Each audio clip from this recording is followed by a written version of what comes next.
Derek Thomas, Monday Morning Critic. How's everybody doing today? Amazing. Derek, how are you, man? Is that Karate Kid and Indiana Jones behind you? That's fantastic. Respect. Yeah, I have jokes. I have people that come on the podcast. They're like, I have attention deficit disorder, and I can't stop looking at your background. There's so much going on, and it can become a problem. So you guys are like all iconic actors. Like, I'm so privileged to be able to speak to you today. You know, I have to ask you: is there one entry before we get into this wonderful show? Is there one entry in your filmographies, not necessarily the best or the most popular, that you feel changed your lives? Great question. Red Tails made me fall in love with acting.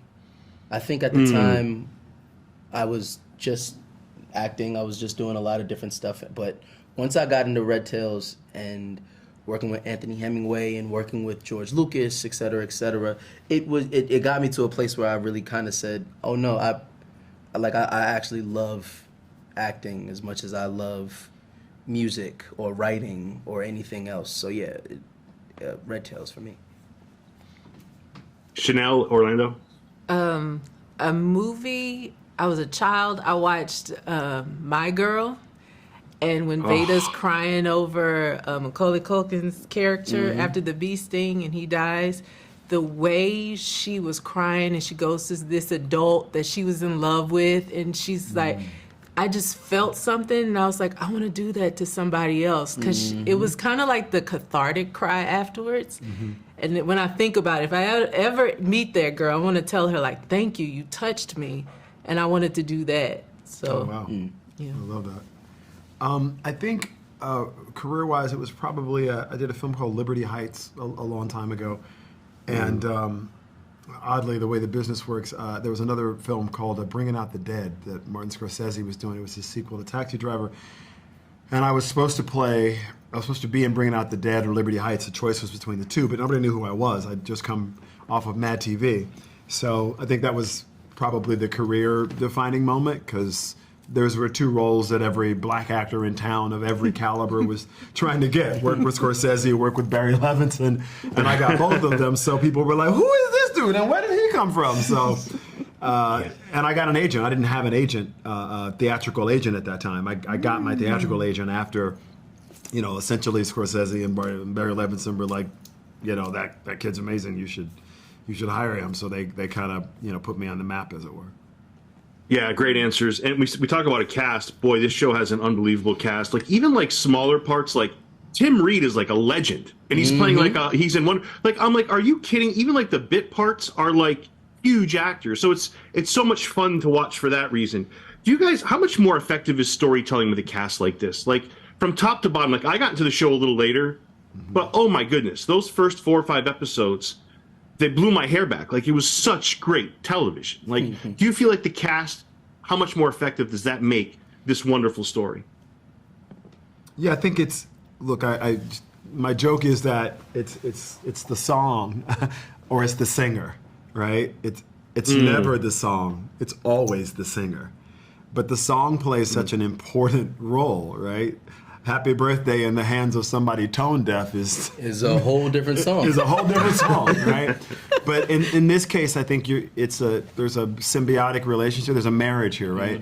They're wonderful writers, really wonderful, diverse writers on this show that have really put their time and energy into helping craft and build characters with this cast. So I think it's the way we work together, our love and respect and care for one another, but it's really both of us, because the songs we're singing are gorgeous, but we also are kind of put up on a pedestal and encouraged, right? To sing our best song. So in this case, I applaud the singers, but the song is pretty beautiful. One of the more disturbing parts of the show is when you watch what Jace has to go through at 14 years old, right? These grown adults like belittling this child, right? And it got me thinking about acting, the parallels with acting, right? Because when a movie comes out, maybe critics don't love it, and there could be a teenage cast or a younger cast, and they say the cruelest things, or social media is the cruelest things. What's the line? When does it become not acceptable? Like, you know what I'm saying? Like, I almost feel like some adults don't know how to get out of that, like, that negative mentality. You can make fun of what people do, right?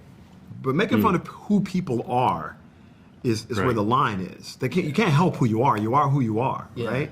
Right. Make fun of what they do or what they did. That's in bounds. But who they are, like a kid is a kid. That's true. It's not their fault, right? So I feel like, for me anyway, that's the line. One of the more beautiful parts of the show is watching Chanel, your rapport with Jason, watching a single mom raise 2 kids, foster his journey through life, but while wanting the best for this child. Like, I think it's one of the sweetest, like, most beautiful parts of the show. Talk about what you wanted to bring to that before the show started, because whatever it was, it sure as hell worked well. I hadn't had a son up until that point, so I was really nervous. And I started watching YouTube where Wanda Durant and her son, they would embrace each other after these playoff games, and he gave her the title of MVP. And I just kept watching over and over just how she always was crying and hugging him and so proud. And she would get people straight when she was interviewing people. And I was like, I know this person and this is it. So that was always my core. And I pulled from like the women in my life. So when I came to it and the writers have this wonderful stuff in front of me, I just meet it with all of that. It was fun to play it. Yeah. It's beautiful. And being with Isaiah, it's so easy to be his mom, because he's already like, Mom. I think when we were auditioning, he's like, Mom. Or when it's time for us to shoot, he'd be like, Mom. So I love it. Yeah. So for me, it's relationships. Let me ask you, Tristan, what is it about the show that hits you hard as a fan? Not necessarily like, I get it, you're in it, you're doing a wonderful job in it. What hits you hard from the show? I don't think I fully understood what a lot of these young athletes go through at such a young age. So I think,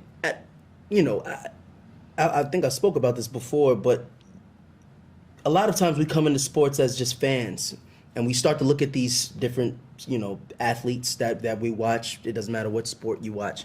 We start to kind of just look at them as workhorses. Like, we're like, okay, win our game, or like, oh, you suck, I want you to lose, or whatever. And you don't realize everything that kind of led up to the point of us watching them, whether it is a high school game, a college game, a major league game, however, wherever.